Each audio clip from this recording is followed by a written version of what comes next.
Jung, vous me perdez parfois. Vous semblez vous détourner de l'essence même de la psychanalyse. Pour moi, l'inconscient est avant tout régi par les désirs refoulés, notamment d'ordre sexuel. La répression de ces désirs est la cause de nombreuses névroses. C'est la sexualité qui structure l'inconscient, et c'est elle qui explique le comportement humain. Vous ne pouvez pas ignorer cela. Sigmund, vous avez raison de dire que les pulsions sexuelles jouent un rôle central, mais vous semblez réduire l'inconscient à une simple scène de théâtre de pulsions refoulées. Pour moi, l'inconscient est bien plus vaste. Il contient des archétypes, des symboles, des images primordiales qui transcendent l'individu et sont universelles. L'inconscient collectif est ce qui relie tous les êtres humains, c'est ce qui structure notre psyché au-delà de la seule sexualité. Mais Jung, c'est là que nous nous séparons. Vous parlez de ces archétypes comme s'ils étaient des entités métaphysiques. Pour moi, l'inconscient est purement le produit de la sexualité refoulée et des conflits internes qui en découlent. Vous introduisez des concepts mystiques et spirituels dans ce qui devrait être une approche scientifique et matérialiste. Vous vous éloignez de la réalité clinique. Sigmund, votre approche est trop réductrice. Je n'ignore pas les mécanismes de la répression sexuelle, mais la psychologie humaine est aussi guidée par des forces symboliques et spirituelles.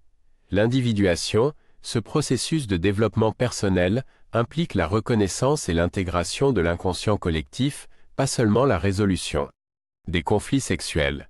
Nous avons besoin d'une approche plus large qui tienne compte de la quête de sens, de l'aspiration à la totalité. Quête de sens? Je pense que vous prêtez trop de mysticisme à la psyché humaine. L'individu n'aspire qu'à satisfaire ses pulsions primaires, et toutes ses souffrances viennent de son incapacité à concilier ses pulsions avec les exigences sociales. La religion, les idéaux, les aspirations spirituelles ne sont que des sublimations de désirs sexuels. Refoulés, vous ne pouvez pas ignorer cela. Tout est réductible à la sexualité et à la lutte contre le refoulement. C'est là toute la différence, Sigmund. Vous réduisez l'esprit humain à un simple jeu de pulsions, alors que je crois qu'il y a en nous un désir plus profond d'intégration, de connaissance de soi et de transcendance. L'individuation est un processus où l'individu s'élève au-delà de ses désirs personnels pour découvrir une dimension collective de elle. Âme humaine.